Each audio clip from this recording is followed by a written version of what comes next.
ഒരു business successful ആണെന്നുണ്ടെങ്കിൽ അതിൽ ഏറ്റവും ഇമ്പോർട്ടൻ്റ് ആയിട്ടുള്ള ഒരു പാർട്ടാണ് ബിസിനസ്സിൻ്റെ വിസിബിലിറ്റി എന്ന് പറയുന്നത്. ആക്ച്വലി എവിടെയാണ് നമ്മുടെ ബിസിനസ് വിസിബിൾ ആവേണ്ടത്? നമ്മുടെ പ്രോസ്പെക്റ്റിംഗ് കസ്റ്റമേഴ്സ്, അതായത് നമ്മുടെ കസ്റ്റമർ ആവാൻ സാധ്യതയുള്ള ആളുകൾ, നിലവിൽ നമ്മുടെ കസ്റ്റമേഴ്സ് അല്ല, പക്ഷേ അവർക്ക് നമ്മുടെ പ്രൊഡക്റ്റ് ഓർ സർവീസ് ആവശ്യമുണ്ട്. അങ്ങനെ ഒരു കൂട്ടം ആളുകളുടെ മുമ്പിലാണ് ആക്ച്വലി നമ്മുടെ ബിസിനസ് വിസിബിൾ ആവേണ്ടത്. സപ്പോസ് ചിന്തിക്കുക, നിങ്ങളുടെ പ്രൊഡക്റ്റോ സർവീസോ ആവശ്യമുള്ള ആൾ നിങ്ങളുടെ സ്ഥാപനത്തിനെ കുറിച്ച് അറിയില്ല എങ്കിൽ അവർ ആദ്യം ചെയ്യുന്നത് എന്തായിരിക്കും? ഡെഫിനറ്റ്ലി ഗൂഗിളിൽ സെർച്ച് ചെയ്യും. ഗൂഗിളിൽ സെർച്ച് ചെയ്യുമ്പോൾ അവർ സെർച്ച് ചെയ്യുക നിങ്ങളുടെ സ്ഥാപനത്തിൻ്റെ പേരോ ഒന്നുമല്ല സെർച്ച് ചെയ്യുക, അവരുടെ നീഡാണ് അവർ സെർച്ച് ചെയ്യുക.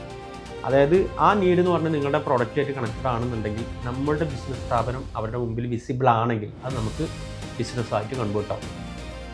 അങ്ങനെ നമ്മുടെ ബിസിനസ് അവരുടെ മുമ്പിൽ എത്തണമെന്നുണ്ടെങ്കിൽ അതിനെ നമ്മൾ പ്രോപ്പർലി ഒപ്റ്റിമൈസ് ചെയ്യണം.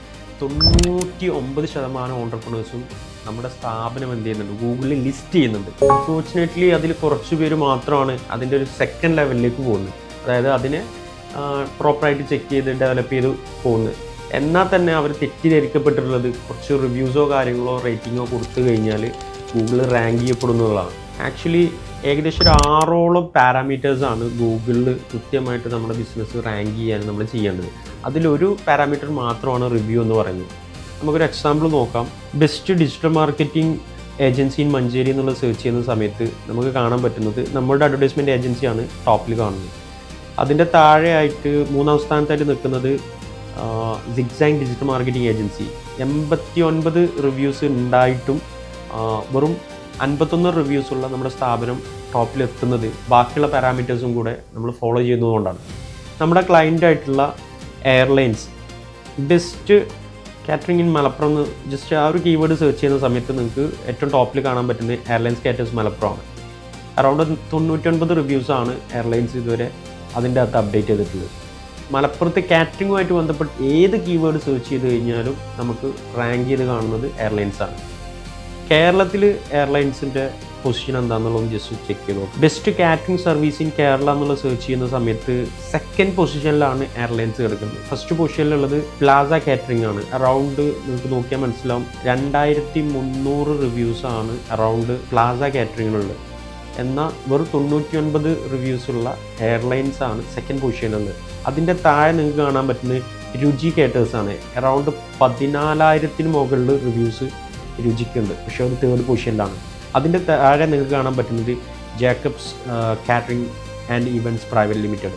ഏകദേശം 1200ഓളം റിവ്യൂസ് അവർ ചെയ്തിട്ടുണ്ട്, പക്ഷേ 4th പൊസിഷനിലാണ് വരുന്നത്. സെക്കൻഡ് പൊസിഷനിലേക്ക് എയർലൈൻസ് കേരളത്തിൽ തന്നെ റാങ്ക് ചെയ്യാനുള്ള ഒരു റീസൺ എന്ന് പറയുന്നത് ബാക്കിയുള്ള പാരാമീറ്റേഴ്സ് നമ്മൾ കൃത്യമായിട്ട് ഫോളോ ചെയ്ത് കൊണ്ടുപോകുന്നു എന്നുള്ളതാണ്.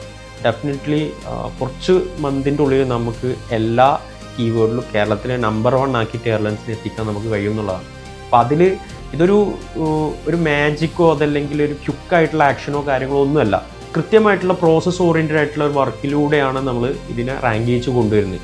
അപ്പോൾ അത് എല്ലാ ബിസിനസ്സിലും ഇത് പ്രാക്ടിക്കലി പോസിബിൾ ആണ്. നിങ്ങളുടെ ബിസിനസ്സിലും നിങ്ങളുടെ പ്രൊഡക്റ്റോ സർവീസ് ആവശ്യമുള്ള ഒരു കസ്റ്റമർ ഗൂഗിളിൽ വന്ന് സെർച്ച് ചെയ്യുകയാണെന്നുണ്ടെങ്കിൽ നിങ്ങളുടെ ബിസിനസ്സിനെ റാങ്ക് ചെയ്താൽ ഡെഫിനറ്റ്ലി നിങ്ങളുടെ ബിസിനസ് വോളിയം കൂടുന്നുള്ളതാണ്. അൺഫോർച്ചുനേറ്റ്ലി മിക്ക ബിസിനസ് ഓണേഴ്സും ഇത് റിയലൈസ് ചെയ്യുന്നില്ല. നമ്മൾ അറിഞ്ഞോ അറിയാതെയോ ഒരുപാട് ബിസിനസ് നമുക്ക് ഗൂഗിളിൽ നിന്ന് വരുന്നുണ്ട്. അത് നമ്മൾ അറിയാത്തതിൻ്റെ ഒരു കാരണം എന്ന് പറയുന്നത് 2 രീതിയിലാണ് ഇതിൻ്റെ ഒരു റിസൾട്ട് എന്ന് പറയുന്നത്. മേ ബി ഒരു പ്രൊഡക്റ്റ് ബേസ്ഡ് ബിസിനസ് നടത്തുന്ന ഒരു ഷോപ്പാണ് എന്നുണ്ടെങ്കിൽ, ഒരു റീറ്റെയിൽ ബിസിനസ് ആണെന്നുണ്ടെങ്കിൽ അതിലൊരു പ്രൊഡക്റ്റ് ആവശ്യമുള്ള കസ്റ്റമർ അത് സെർച്ച് ചെയ്യുകയും ആ ഷോപ്പിൻ്റെ ലൊക്കേഷനിൽ നേരിട്ട് എത്തുകയാണ് ചെയ്യുന്നത്. പക്ഷേ ഒരിക്കലും ആ ബിസിനസ് ഓണർ എന്ത് ചെയ്യുന്നില്ല, ഈ കസ്റ്റമറെ എങ്ങനെയാണ് നമ്മുടെ ഷോപ്പിലേക്ക് എത്തിയത് എന്നുള്ള മനസ്സിലാവുന്നില്ല.